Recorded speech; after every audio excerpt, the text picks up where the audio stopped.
जरा सोचिए, एक ऐसी किताब जो हजारों साल पहले लिखी गई और उसमें पूरे ब्रह्मांड का एक ब्लूप्रिंट हो, एक थ्योरी ऑफ एवरीथिंग। जी हां, आज हम एक ऐसी ही चीज में गहराई से उतरने वाले हैं जो मिलती है श्रीमद् भागवतम के पन्नों में, एक बहुत ही कमाल की डिटेल्ड कॉस्मोलॉजी। तो इसकी शुरुआत होती है एक बहुत ही गहरे विचार से। उनकी एक श्वास के साथ अनगिनत ब्रह्मांड उत्पन्न होते हैं। ये तैरते हुए ब्रह्मांड कारण महासागर में फैल जाते हैं और केवल महाविष्णु की श्वास अवधि के दौरान ही मौजूद रहते हैं। यहां देखिए, बात एक यूनिवर्स की नहीं हो रही है, बात हो रही है अनगिनत इनन्यूमरेबल यूनिवर्स की, जो बस एक दिव्य श्वास के आने जाने से पैदा हो रहे हैं और खत्म हो रहे हैं। इसका जो स्केल है ना, वो सच में सोच से परे है। तो सवाल ये उठता है, क्या हम यहाँ एक 5000 साल पुरानी मल्टीवर्स थ्योरी की बात कर रहे हैं? बिल्कुल। और यही सवाल हमें इस प्राचीन कॉस्मोलॉजी के बिल्कुल सेंटर में ले जाता है। चलिए इसी को एक्सप्लोर करते हैं। अच्छा, तो चलिए इस विशाल कॉन्सेप्ट को थोड़ा अनपैक करते हैं। बिल्कुल शुरुआत से शुरू करते हैं, उस स्रोत से जहां से हर चीज, हर एक यूनिवर्स पैदा होता है। इस स्रोत को नाम दिया गया है महातत्व या कारण महासागर। इसे ऐसे समझिए जैसे ये पूरी मटेरियल एनर्जी की एक अव्यक्त यानी अनमैनिफेस्टेड स्टेट है, एक बहुत बड़ा सा स्पिरिचुअल क्लाउड जिसके अंदर से ही बाद में सारे यूनिवर्स निकलने वाले हैं। पता है, ये काफी हद तक मॉडर्न फिजिक्स के सिंगुलैरिटी के कॉन्सेप्ट जैसा है, जो बिग बैंग से पहले था। एक ऐसा पॉइंट जिसमें सब कुछ, बिल्कुल सब कुछ समाया हुआ था। तो ये जो क्रिएशन का प्रोसेस है, इसे 3 विष्णु विस्तार गाइड करते हैं। सबसे पहले आते हैं महाविष्णु, वो उसी कारण महासागर में रहते हैं। अब देखिए होता क्या है, जब वो सांस छोड़ते हैं तो लाखों यूनिवर्स पानी के बुलबुलों की तरह पैदा हो जाते हैं, और जब वो सांस अंदर लेते हैं तो सब वापस उन्हीं में समा जाते हैं। ये एक लगातार चलने वाला साइकिल है, बिल्कुल वैसे ही जैसे मॉडर्न थ्योरीज हैं रॉजर पेनरोज की कन्फॉर्मल साइक्लिक कॉस्मोलॉजी जैसी, जिसमें यूनिवर्स के साइक्लिक मॉडल्स की बात की जाती है। ठीक है, तो अभी तक हमने मल्टीवर्स को देखा। चलिए अब एक कॉस्मिक बबल के अंदर जूम इन करते हैं और देखते हैं कि ये अंदर से कैसा बना है। ये अपने आप में एक बहुत ही कॉम्प्लेक्स दुनिया है। तो हर एक यूनिवर्स के अंदर दूसरे विस्तार गर्भोदकशायी विष्णु एंटर करते हैं। फिर उनकी नाभि से एक कमल का फूल खिलता है, और यही कमल उस यूनिवर्स के पहले जीव यानी ब्रह्मा का जन्मस्थान बनता है। इसके बाद ब्रह्मा आगे की क्रिएशन का काम शुरू करते हैं। और कहानी यहां और भी दिलचस्प हो जाती है।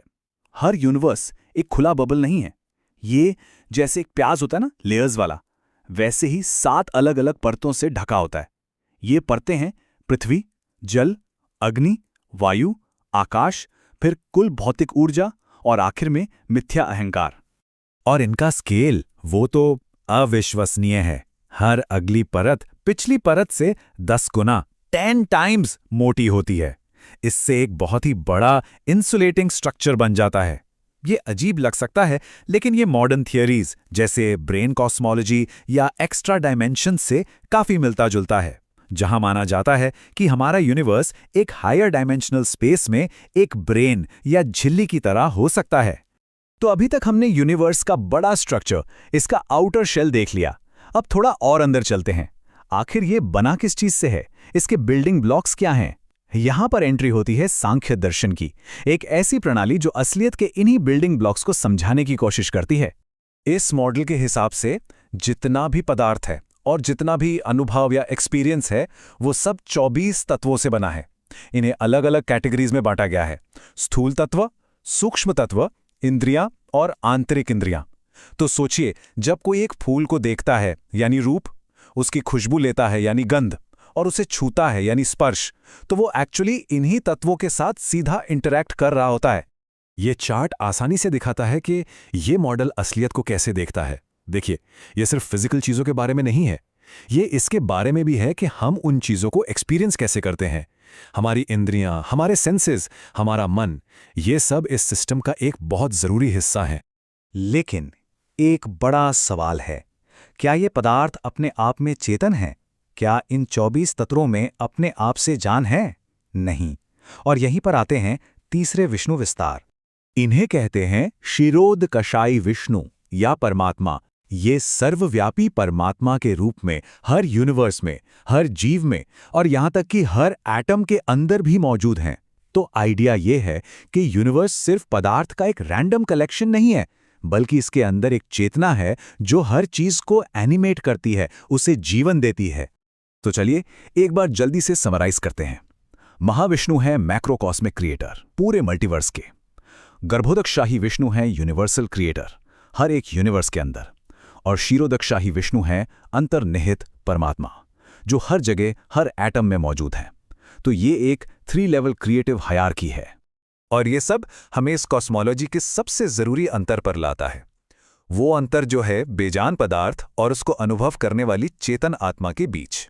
यहां 2 ऊर्जाओं की बात होती है, प्रकृति और पुरुष। प्रकृति है भौतिक प्रकृति, वो क्षेत्र जो उन 24 तत्वों से बना है। यह बेजान है, इनर्ट है। दूसरी तरफ है पुरुष, यानी आत्मा, क्षेत्र को जानने वाला। यह चेतन ऑब्जर्वर है। यह शरीर या इंद्रियों का कारण नहीं, बल्कि उनका अनुभव करने वाला है, खुशी और दुख को महसूस करने वाला। तो आखिर में यह हमें इस सवाल के साथ छोड़ जाता है कि अगर ये पूरा यूनिवर्स 24 भौतिक तत्वों का एक स्ट्रक्चर है, तो फिर वो ऑब्जर्वर, वो चेतन सत्ता जो इस सब को अनुभव कर रहा है, वो किस चीज से बना है? और यही वो सवाल है जो इस पूरी कॉस्मोलॉजी को सेल्फ रियलाइजेशन की तरफ मोड़ देता है।